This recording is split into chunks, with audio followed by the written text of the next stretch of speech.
Hi, my name is Sarena and we'll be discussing the Oahu Tourism Cluster. The tourism cluster encompasses accommodations, recreation, meals, and personal services for the transient public and permanent residents of Oahu. The tourism and hospitality industry takes up 21% of the Hawaiian economy, making it the single largest source of private capital that the state pulls in every year. In 2019, Hawaii pulled in over $2 billion in taxes relating to the tourism sector and saw nearly 10.5 million visitors arrive. We are located at 21 degrees north, 158 degrees west, putting us in the subtropical range. About 2,500 miles from California, the closest mainland state, we are home to about 1 million people. That's 2/3 of the population out of all of the islands of Hawaii. And Oahu has a unique endowment, which is basically an inheritance. It's the most isolated island chain in the world, with great beauty, surfing, a subtropical climate, volcanic soil, and rich Hawaiian culture to drive the tourism cluster here.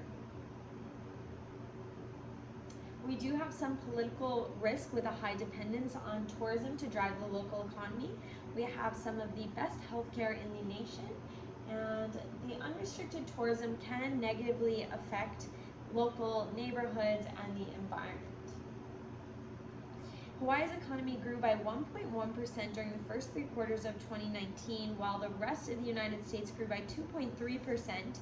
In 2020, amidst the pandemic, we're projected to contract 12.3%, which puts us back at 2012 GDP. However, there's no perfect substitute for Oahu, so it may not affect the tourism cluster as badly in the long term.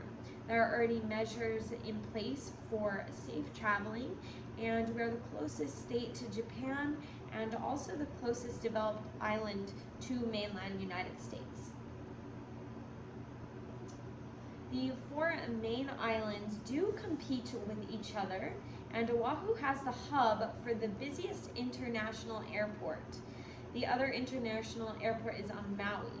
The competition between the islands makes each island better, giving every island a leg up when compared to islands around the world. And this competition exists within the tourism cluster on Oahu. For example, the abundance of resorts here makes each resort better because it puts pressure on them to either offer a better value or create a competitive advantage when compared to the other ones. If there was only one hotel, that hotel could just run a monopoly. And this also goes for the other businesses that make up the hospitality and tourism industry as well, such as ride services and restaurants.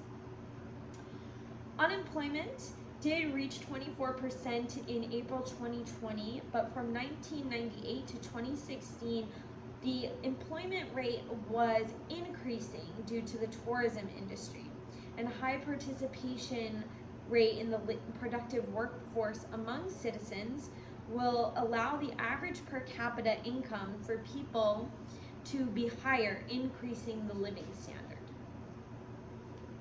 Currently, prices are up 0.6% for Oahu.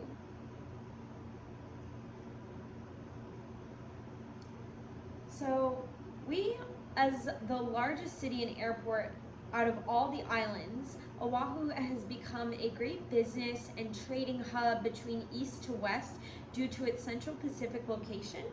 And as the busiest international airport out of all the islands, we do have a gateway to the large tourism industry of the entire state. So sometimes people will stay here before moving on to other islands.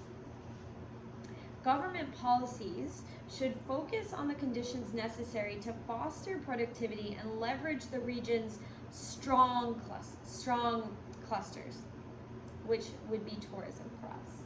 We do have a lower salary and typical wages earned than the rest of the United States, but this is just known as the price of paradise because we gain significant lifestyle and cultural benefits from living here in Hawaii. We are all very, very lucky.